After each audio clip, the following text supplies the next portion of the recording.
Cowboy Nation, really appreciate everybody that watched this channel and subscribes to the channel. Really appreciate you guys. All right, so we're going to talk about the possibilities of this team. I understand that week one we lost. It's a game that we could have won or at least tied it up. Maybe, hell, we could have had a tie. Whatever it may be, we lost the game, right? Now, Jerry Wayne Jones, he came out today and said, hey, he trusts and he believed in his guys. So the thought track of going out there, grabbing a free agent guy, I think that they're going to wait. They're going to really look at everything, dissect everything. It's not time to really throw the baby out with the bathwater, however that saying goes. I will say this, though. They should still always evaluate the guys that's out there, right? They should still evaluate the guys that's out there. That's all I'm saying. Not saying that, you go out there and you say, okay, well, Earl, we want to bring you in. Or you say, Clay Matthews, we understood you had 8 sacks last year. That was more so just blitzing off the edge and being a pass rushing guy. But you really wasn't that guy that can stop the run. So that wasn't the issue last game. We will pump the brakes because you're long in the tooth. That's how they looking at it. That's how they're viewing it. Now, I believe home games, the Cowboys, we're going to show up. We're going to be that team that everybody look at and say, man, this team is on fire. It could be just that. It could be just the fact that we had a little rust factor going on. And that's why Jerry Jones sitting there saying, hey, I believe in my guys. I believe that our guys can figure this thing out. Darian Thompson had 10 tackles, right? Jalen Smith, he had 11 tackles, a pass deflection, or what have you, whatever it may be. They believe in those guys. Now, from my opinion, just my opinion, my reservations, offensive line. I didn't like the way Terrence Steele played collectively.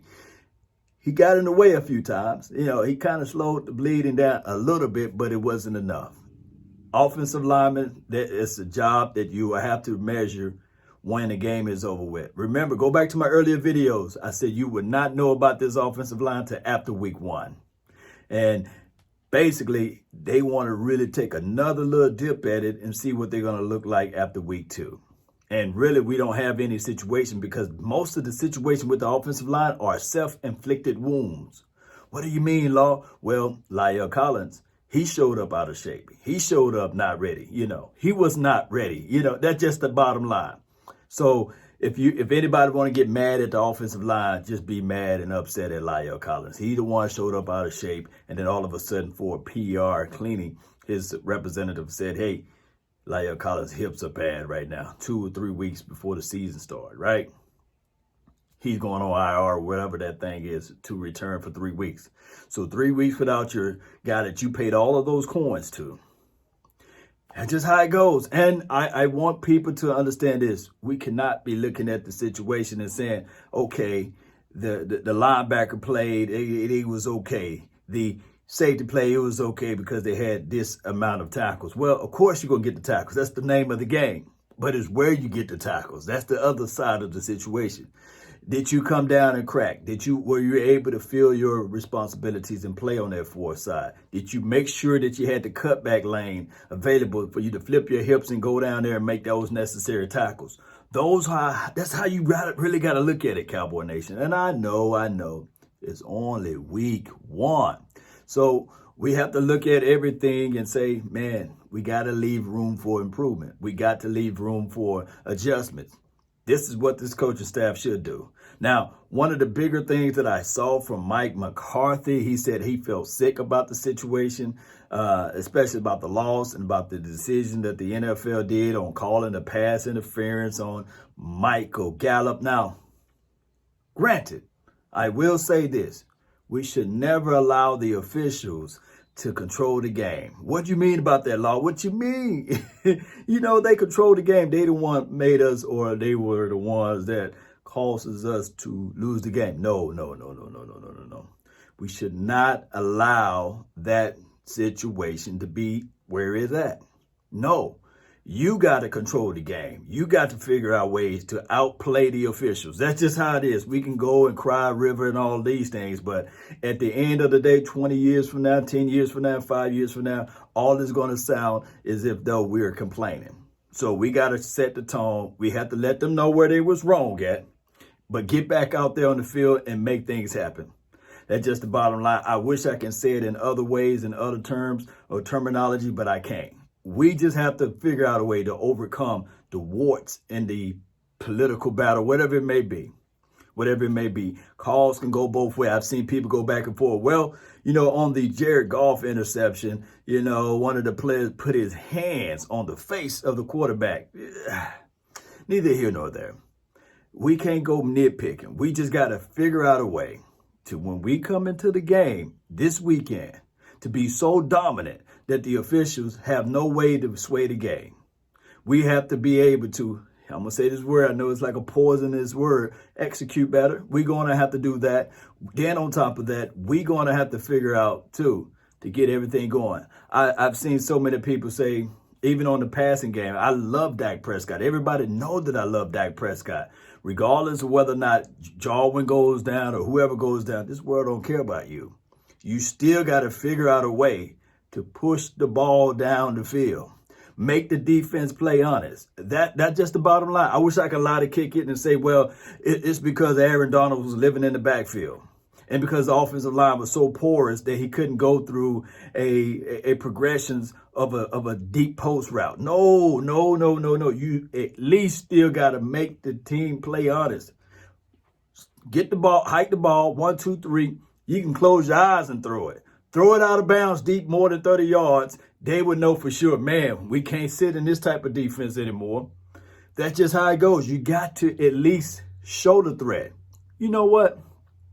They say, and this is real truth, you can probably look it up, a shotgun blast is one of the scariest or the most feared sounds of all time. The shotgun blast, just by taking the shotgun out and shooting it in there, people would say, you know what? Hey, you right. You right. I'm going to bag up from you. He got the shotgun. You got to at least show the threat. The reason why animals in the wild, in the wilderness, show their teeth is because, man, those fangs, they can bite. Dangerous. They might not even need to use it. But they at least show the threat. Now, granted, we did a good job as it relates to running the rock. Ezekiel Elliott put up 96 yards, one of his better performances in an opening in a long time, since 2017. Normally, Ezekiel Elliott, his rookie year, I remember Cowboy Nation. I remember Cowboy fans were sitting there saying, oh, he's a bust. Start Alfred Morris because he can't do this, he can't do that, because he looked kind of slow and lethargic out there. He only ran like 50-some yards. A lot of people like, nah, he sucked.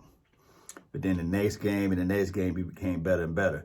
In 2017, of course, that was the year he had the 104-yard rush and what have you. But you guys get what I'm saying, right? You guys understand that every now and then, the Dallas Cowboys, we come out and we have these high expectations. When we get a loss, everybody think it's the end of the world. That is not the case nor the scenario. But Jerry Wayne Jones said he believed and he trusted in his guys. I want to know, do you guys believe and trust in those guys? Do you guys believe in the X Woods? Do you guys believe in a Darian Thompson? Do you guys believe in the linebackers as relates to depth purposes? Because that's one of my reservations. I like the guys that we got, but at depth purposes, I'm kind of like I'm wavery a little bit with that. With the offensive line, it's just a situation where I'm looking at it like, man, self-inflicted wounds, basically. Because we could have had the Lyle Collins out there. I think the Lyle, Zach Martin, of course, a worrisome Joe Looney because he looked like he was getting walked back like Michael Jackson. He was moonwalking a little bit. But that's a story of a different day. And Connor Williams. And, of course, when you look at what Tyron Smith was able to do, I mean, we got to have some reservations, right? Self-inflicted wounds. And, of course, not going for it. Well, going for it on fourth down. Yeah. We could have kicked the field goal, made it tied, made the pressure, what have you. But you learn more from your failures than your success. So now that we got the failure out the way, now that we lost or what have you, the season opener, it makes everybody look at everybody in the mirror and say, okay, why are we here? Let's chin check everybody. Let's go get these wins. Let's go eat these W's, basically. Not like Jameson Winston, but you guys know what I'm saying. Let's go get this victory. Cowboy Nation, that's all the time that I have for this beautiful moment. If you like what you heard, hit that like button. Share this content. Hey, educate me. Put it down below what you guys feel that the Cowboys should do. You know, look, I always say this. I don't know everything. You guys know it. I just know some things, and I just try to bring that to the table. You get what I'm saying? You feel what I'm saying? Let's go, Cowboy Nation. And remember, you're listening to nothing but the best. Let's go. Oh, we need a tight end. There's tight ends out there, right? The Lanny Walker of the world, right? Oh, there's safeties out there. And Tony Jefferson, he's out there, I believe. If you don't want the Earl, you know. There's people that we can probably pick up the phone call and make. Let's see. Hopefully, I think we're going to win this weekend, but I'm not going to talk so loud about it, right? I'm not. Because old Ryan, he put up 450 yards. I think they played in Seattle. 450 yards is nothing to sneeze at. It's not. So we're going to have to be ready. Knock him off his marker.